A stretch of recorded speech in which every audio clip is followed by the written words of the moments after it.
Here we are in Mass Museum in the middle of Helvetia, West Virginia. We're in our general store. Our post office is located in here. We have our Alpine Lodge. We got guests here this weekend. What the Mass Museum means to me, and why I think that why I feel that we have to maintain a Mass Museum, is that not only does it symbolize some of our traditions that we have experienced for many, many years in Helvetia, but also it helps sustain and our general store. You know, we're able to hopefully keep our post office up and going. It helps us with our Alpine Lodge, where people can come and enjoy not only Helvetia but have our traditions on display, to where they feel comfortable and they always want to know. They asked about the Mass. They're very unique in nature, and it's fun to preserve that heritage and that tradition. Okay, well, Fasnacht is actually it's a traditional Swiss festival that kind of coincides with Mardi Gras and different carnival festivals. And from what I understand, the big thing in Switzerland is that you would have these masquerade parades, and it's just kind of a good cause for celebration, kind of tying into the Lenten season. And when things started happening in Helvetia, I guess it was like there was a little bit of a blend of the local culture as well. And so there's the weather down here, the winters are pretty severe, and there's about February, everyone's starting to itch for spring pretty bad, and so there's this issue in Helvetia for the Fasnacht of burning Old Man Winter, trying to kind of put an end to winter. And it's kind of an interesting thing that people make these masks, and you don't really know exactly what you're going to make. I mean, like when I make mine, you sit there and you think, well, what should I do this year? And in a weird way, they kind of make themselves after you get started and you start bending the wire and put a little paper mache on them. They kind of start coming into form, and it's just an interesting thing to process, to see.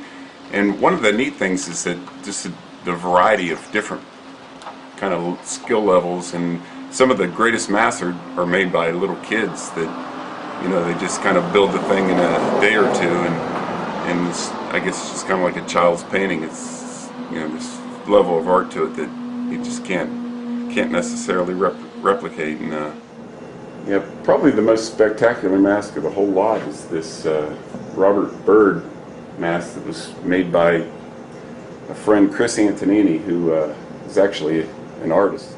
I think probably the most spectacular thing about the Bird mask is that the front of it, just the artistry of it just stands on its own. But what's really crazy is if you look at the back side, there's actually a little hamster wheel in this thing, and he actually had a white mouse that ran around in this thing on the night of Fasnacht, and it was, he had these lights to illuminate it all, and so it was just as spectacular from the backside as it was from the front. Yeah, this was actually made by my son, Adam, and he's probably the ultimate procrastinator with making this mask. Just somehow expects that things are going to fall apart at the last minute. But it was, I don't know, several years ago, and he was like, Dad, I need to put together my mask. I said, well, what do you got in mind? And he said, I really don't have any particular idea, but I said, well, let's just get something kind of molded and we can maybe work with it a little later. And for whatever reason, when he got the paper mache drying, he saw some different eyes in there, and he was trying to decide which side to put the face on. And I thought, why don't you do both? And next thing you know, he ends up building this kind of surround sound type of situation where this one face just kind of blends into the next.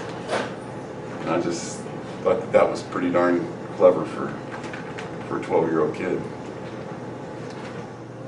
About 20 years ago, I had a professor, his name was Rogers McAvoy, and he told our class about this place called Helvetia, West Virginia. And we asked him, well, what do you do down there? And he said, absolutely nothing. That's the whole purpose. And this past year, he passed away, and he had been sick for about 6 months, and, you know, I guess he died right around about a week or two before Fasnacht, and he, you know, I was thinking about what I was making, what mask I'd make that year, and you know, when he died, I kind of asked my wife. I said, you know, do you think it would be people would think it would be bad if I made a mask of Rogers? And she said, I think it would be most appropriate. He would love that. And so I started building this mask, and it didn't look quite right. And I was sitting there, and actually I had a bottle of his wine that he had made probably 15, 20 years before. And I opened the bottle of wine, and I looked at the mask, and there was something wrong with it, and I just started to bend it and fold it a little bit, and I said, oh my God, it just looks exactly like him. And I called my wife down, and she started crying. I'm sorry, I'm losing it a little bit here, but it was spectacular how, you know, it was like he meant it to be. And, you know, it was just a joy painting it, because I said, you know, this guy's got the greatest blue eyes, and, you know, had that salty dog look to him. And when I was finished, it was just this kind of cathartic, you know, release for me, dealing with one of the best friends I've ever had. The mask that took the most amount of time, at least in recent years, is this one here, which was carved from a piece of wood. This was done by Dave LeMasters, and I mean, it's just amazing the workmanship that he put into this thing. It probably was the heaviest mask of all time as well, and very front-loaded. He said the hardest part about the whole mask was wearing it. Another great one was this old clown. It was done by Chris Antonini, who also did the Robert T. Byrd mask. And that connection isn't working too well, but it actually has an operating jaw that could move up and down, and the eyes were capable of going back and forth. And this was manipulated by a mask, a helmet that he wore underneath the mask. And so that made quite a presence that particular year. This is probably one of my favorites. This was done by Eleanor Mayu, and it hung in a hotte forever. And I don't know what about it, just really, to me, it just kind of captures the whole essence of Fasnacht, and it kind of has this old brownish patina to it that I'm hoping the other ones gather in age. And then this was one that I created a few years back,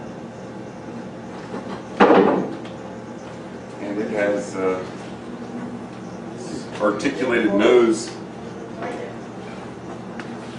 and anyway, that kind of gives you an idea of what goes on in Fasnacht.